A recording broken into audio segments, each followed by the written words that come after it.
Hi there and welcome to Transcona Trailer Sales. Today I'm going to be walking you through your 2024 Wildwood 261Bhxl.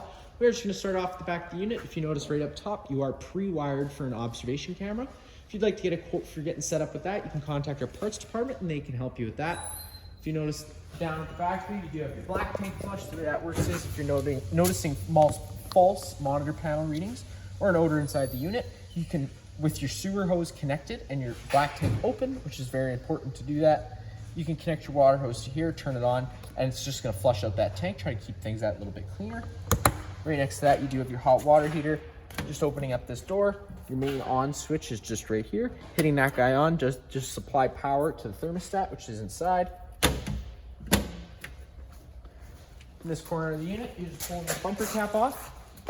It's going to give you access to that sewer hose. Once fully extended, is about 20 feet long. You just take a note of those 2 ears there. There's going to be the same 2 ears that hook up to your sewer outlet right here.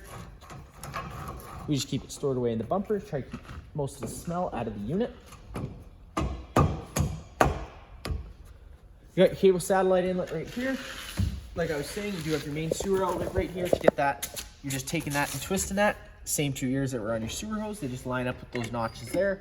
You're just pushing and twisting it, locks it into place. You got your gray tank and your black tank. You're always going to want to empty your black tank first. It's going to be your dirtiest water filled from your toilets, and you can come behind that and empty out your gray tank, which is typically a little cleaner water filled from your sinks and your showers. And then you do have your 2 low point drains right above it. Opening these guys up just drains all the water that's inside the lines out of the unit. That way the water don't go stale or stagnant. A little further up here, you do just have your main power cord inlet. Just take a note of that notch there. It lines up with this notch on the trailer side. You're just pushing that in, giving it that 8th turn to lock it into place. And then you got that threaded collar to really lock it down. If you follow that cord back, you do have your standard 30 amp plug-in. Most campsites should have this and you can plug right on in. But if you're at home and you want to run your fridge, or your campsite only has 15 amp service, we do include a 15 amp park adapter. Just keep it in mind whenever you're going down to 15 amps of power, you can't run something like your air conditioner. Right here, you're gonna notice you have your stabilizer jack. You have one in all 4 corners of the unit. Before you ever go to run it down, you are just gonna wanna take this safety chain and unlatch it. That being said, you're also going to want to make sure you do latch these jacks up with the safety chain whenever you go to travel. That way you don't run the risk of dragging them behind you when you're going down the highway. You're just going to hook the tool in the front compartment up to this drive nut, run this foot down to the ground, give it another 1/8 quarter turn, snug it up, and it's just going to take any bounce or sway you see we have in the unit right now away. You got your fresh water connection and your city water connection. Put a garden hose in here and turn it on. It's going to fill your fresh tank, and that's what your water pump draws off of. And then you do just have your city water connection right there. So if you're out of site service, you can thread a garden hose in there, turn it on. It's going to pressurize all your lines without the needing to run your water pump. And then right kind of behind this back tire, you're just going to see that white valve.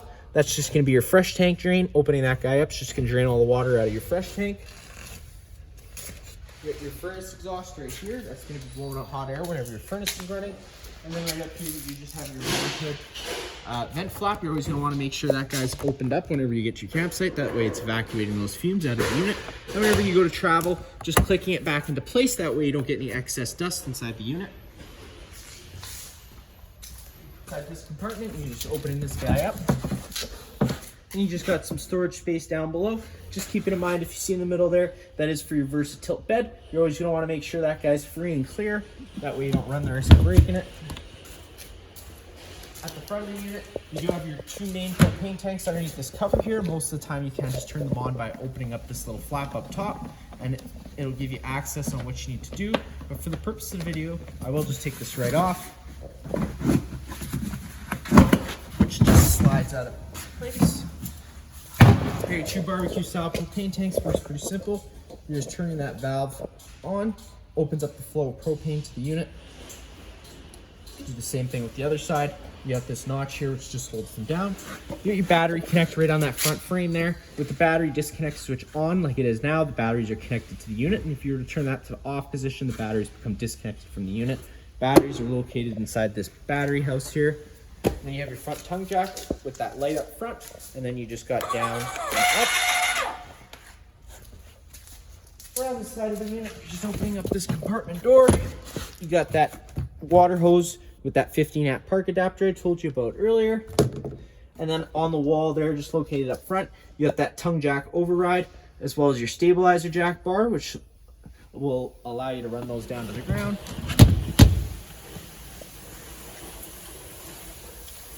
And just down in the unit, you have another cable satellite outlet, as well as a plug-in.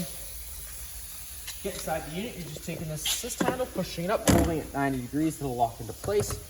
You can open up your door, which you do have to open up fully to get the stairs down. Take this little blue latch, pull it, and it'll allow you to unlock these stairs and bring them down to the ground. Just keep a note of these silver notches here. That allows you to adjust your your stair feet to your campsite needs, so you can have nice and level stairs. Taking a step on inside, first thing you notice off on your left is your fire extinguisher. It's gonna be simple, pull the pin and shoot. And then up on the wall here, you kind of got your main monitor panel area. These two light switches just turn on the blue exterior speaker lights and the awning LED light above your head. And then you got your dimmer switch, hitting that button once like so, turns on all the lights inside the main living space. And because it's a dimmer switch, if you hold it, they are just gonna go dim to bright, and wherever you let off is where they're gonna stay. And then you have your awning switch, hitting that button down allows that awning to make its way out. Once fully extended, you're gonna see that metal flap, the little flap hang down in the back of the metal tube.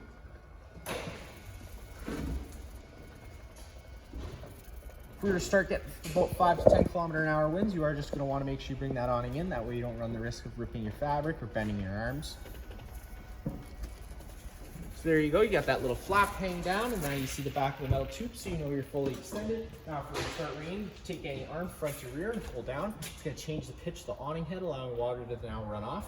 Now if you like that angle better because it allows for more shade underneath, you can do the same thing with the back arm. So always making sure you do push that arm, both arms back to straight when you go to bring it in. That way you don't run the risk of bending anything, and bringing it in is just as simple as pushing that button up and allowing the awning to come fully back connected as it connects with the side of the trailer. Then you got your monitor panel system up on the wall here. That works pretty simple. You got your battery, your fresh, your black, and your gray. Your battery goes low, fair, good, and C would be charging. And then you got your fresh, your black, and your gray, which goes empty, a third, 2/3, and full. Water pump switch down on that left-hand corner there. That turns on your water pump, which draws from your fresh tank. And then you just got your Suburban water heater thermostat. Pushing that button once turns that on. It's going to tell you what the current output temp is. Pushing the buttons up or down will change the set temperature.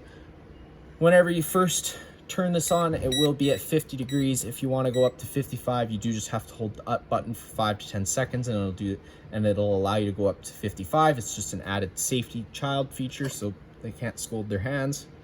And then you can change it at any time to Fahrenheit or Celsius.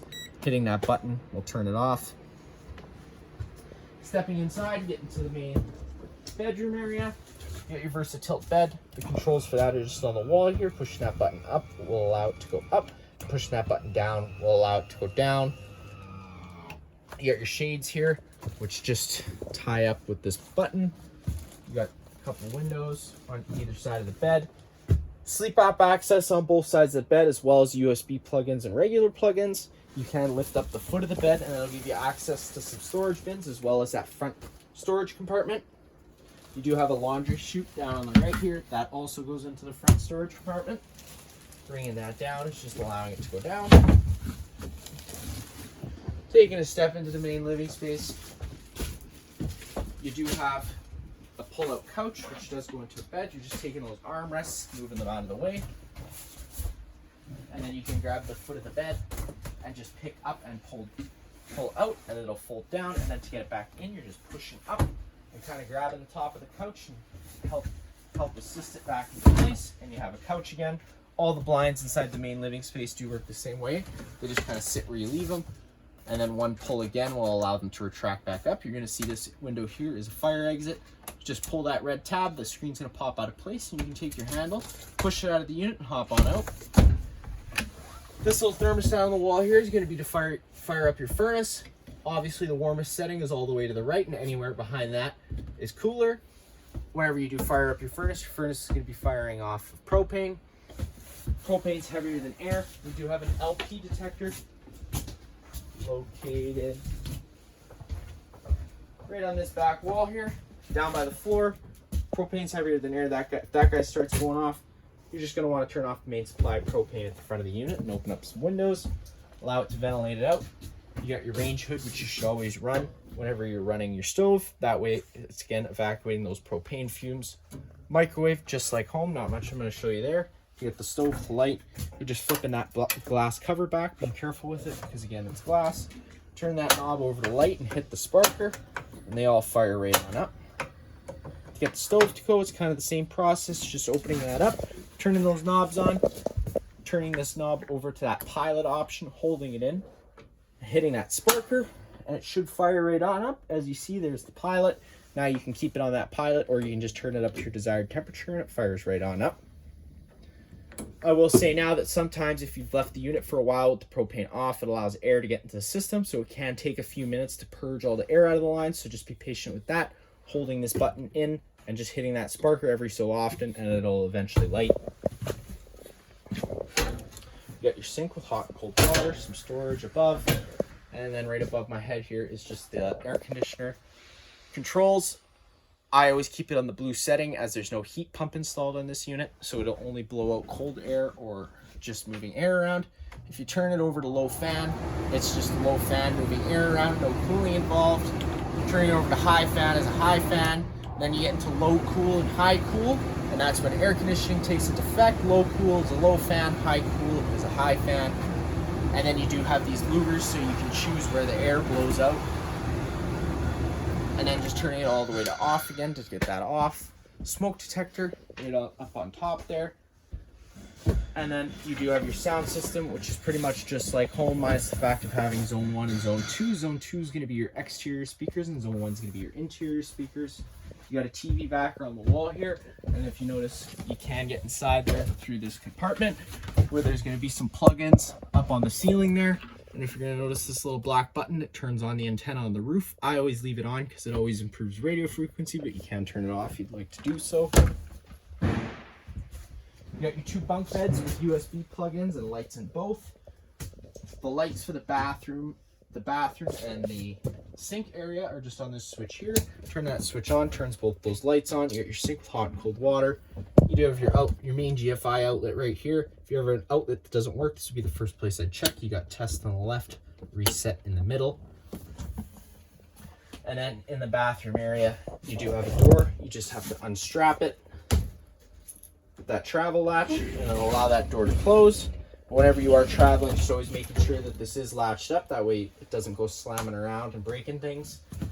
In the bathroom, you do have a fan overhead. You're just opening up that fan with that knob. If it ever does start raining, you do have to make sure you bring that in unless you get some Max Air vent covers, which are a great investment. It'll allow you to keep this open when you're traveling or it's raining. You can contact our parts department if you'd like to get set up with those, and they can supply you with a quote. Switch to turn that fan on, it's just in the corner, and then to close it up, it's just turning it the opposite way. That's going to be it for this unit here. If you have any other questions, feel free to give us a call.